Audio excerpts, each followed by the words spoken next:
தம்முடைய பிள்ளைகளை மேன்மைப்படுத்தவே அவர் விரும்புகிறார். அல்லேலூயா. ஒருவேளை உங்க வாழ்க்கையிலும் கூட ஒடுக்கணும்னு நினைத்திருக்கிறார்களா? உங்களை மேலேயே வரக்கூடாதுன்னு நினைக்கிறாங்களா? நீங்க கவலைப்படாதீங்க. கர்த்தர் உங்களை உயர்த்துகிற தேவனாய் இருக்கிறார். கர்த்தர் உங்களை மேன்மைப்படுத்துகிற தேவனாய் இருக்கிறார். உங்களுக்கு விரோதமா உருவாக்கப்படுகிற எந்த ஆயுதமும் அது வாய்க்காது. ஆமென். அல்லேலூயா, அல்லேலூயா. அடுத்து யாத்திராகம புஸ்தகம் 14 அதிகாரத்துல பாத்தீங்கன்னு சொன்னா, இஸ்ரவேலர்கள் எகிப்தை விட்டு வெளியே வருவார்கள். கர்த்தர் மோசேயை கொண்டு 10 வாதைகளை செய்ய வைத்து அதன் மூலமாக கர்த்தர் என்ன செய்வாரு? அந்த ஜனங்களை, இஸ்ரவேல் ஜனங்களை வெளியே கொண்டு வருவார். அப்ப எகிப்தை விட்டு வெளியே வரும் பொழுது பார்வோன் என்ன பண்றா? ஐயோ, இந்த ஜனங்களை தெரியாதனமா விட்டுட்டோமே, இந்த ஜனங்களை மறுபடியும் என்ன செய்யணும்? அடிமையாக நம்ம தேசத்துக்கு கொண்டு வரணும் அப்படின்னு சொல்லிட்டு பார்வோனும் அவருடைய ரதங்களும் குதிரைகளும் என்ன செஞ்சாங்களாம்? வீரர்களும் அவர்களை பின்தொடர்ந்தார்களாம். அப்ப அந்த சமயத்துல இஸ்ரவேல் ஜனங்கள் வனாந்தரத்தில் நடந்து போயிட்டு இருக்கும் பொழுது திடீர்னு திரும்பி பார்த்தா ஒரே குதிரையின் இரைச்சல் சவுண்டு கேட்கிறது. பின்னாடி திரும்பி பார்த்தா பார்வோனும் அவனுடைய ரதங்களும் வருகிறது. முன்னாடி பார்த்தா செங்கடல் இருக்கிறது. இவர்கள் என்ன செய்ய என்றே திகைத்து கொண்டு இருக்கும் பொழுது மோசே கர்த்தரை பார்த்து சொல்வாரு. அப்ப ஆண்டவர் சொல்வாரு, எப்பா மோசே, நீ என்கிட்ட முறையிடுகிறது என்ன? உங்ககிட்ட ஒரு கோல் இருக்குல்ல, அந்த கோலை நீ என்ன செய்? சமுத்திரத்துல நீட்டு, அந்த சமுத்திரம் உனக்கு என்ன செய்யும்? பிளந்து வழிய கொடுக்கும், நீங்க அழகா நடந்து போயிடலாம் அப்படிங்கிறாரு. அதே போல கர்த்தர் என்ன பண்றாரு? ஜனங்களை செங்கடல் வழியா நடத்தி போயிட்டே இருக்கிறாரு.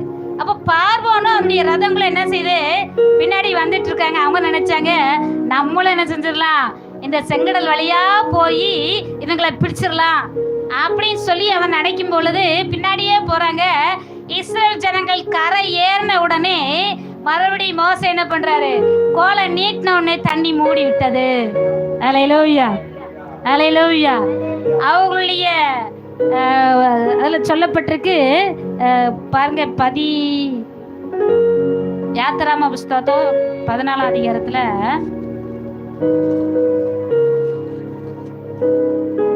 24 வசனத்துல 25 பாருங்க. அவர்களுடைய ரதங்களிலிருந்து உருளைகள் கலலவும் அவர்கள் தங்கள் ரதங்களை வருத்தத்தோடு நடத்தவும் பண்ணினார். கர்த்தர் என்ன பண்ணாரா? அந்த பார்வோன் அவருடைய ரதங்களும் அந்த சமுத்திரத்துக்குள்ள வந்த உடனே அந்த ரதத்தின் உருளைகள் எல்லாம் என்ன செஞ்சா? பாட்டு பாட்டா கலந்து கலந்து விழுந்துச்சான். அவர்கள் அந்த ரதத்தை வருத்தத்தோட நடத்த பண்ணினார் கர்த்தர். அல்லேலூயா. வருத்தத்தோட நடத்த பண்ணது மாத்திரமல்ல, பார்வோனும் அவருடைய வீரர்களும் அந்த செங்கடல்ல அழிந்தே போனார்கள். அல்லேலூயா, அல்லேலூயா. கர்த்தர் சொன்னாரு, கர்த்தர் உங்களுக்காக யுத்தம் பண்ணுவார், நீங்கள் சும்மா இருப்பீர்கள் போய் சொல்லு இஸ்ரவேல் ஜனங்கள்ட்ட, நான் பார்த்துக்கிறேன். இன்று கண்ட எகிப்தின் என்றைக்கு நீங்க பார்க்க மாட்டீங்க அப்படின்னு சொன்னாரு. அதை போல இஸ்ரவேல் ஜனங்களுக்கு விரோதமாக வந்த பார்வோனையும் அவருடைய ரதங்களையும் கர்த்தர் செங்கடலே அழித்து போட்டார். அல்லேலூயா, அல்லேலூயா, அல்லேலூயா. வருத்தத்தோட நடக்க பண்ணினார். உங்களுக்கு விரோதமா யார் யாரெல்லாம் பிளான் பண்ணி உங்களை அடிமைப்படுத்த வேண்டும், நீங்க வளரக்கூடாது, நீங்க உயரக்கூடாதுன்னு நினைத்து உங்களை தடுக்கும்படி யார் யாரெல்லாம் பிளான் போடுகிறார்களோ கர்த்தர் அவர்களை வருத்தத்தோட நடக்க பண்ணுவார். ஆமென், அல்லேலூயா.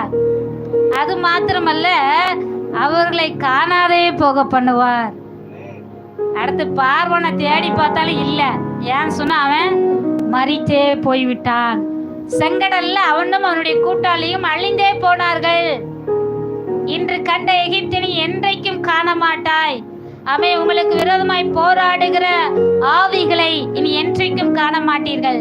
உன்னோட போராடினவர்களை நீ தேடியும் காணாதே போவாய். அல்லேலூயா, அல்லேலூயா. கர்த்தர் நம்மோடு கூட இருக்கிறார். இஸ்ரவேல் ஜனங்களோடு கர்த்தர் இருந்தார். இஸ்ரவேல் ஜனங்களை ஒடுக்கணும், அழிக்கணும் பிளான் பண்ணாங்க. கர்த்தரோ சத்துருக்களை வருத்தத்தோட நடக்க பண்ணினார். சத்துருக்களை கர்த்தர் அழித்து போட்டார்.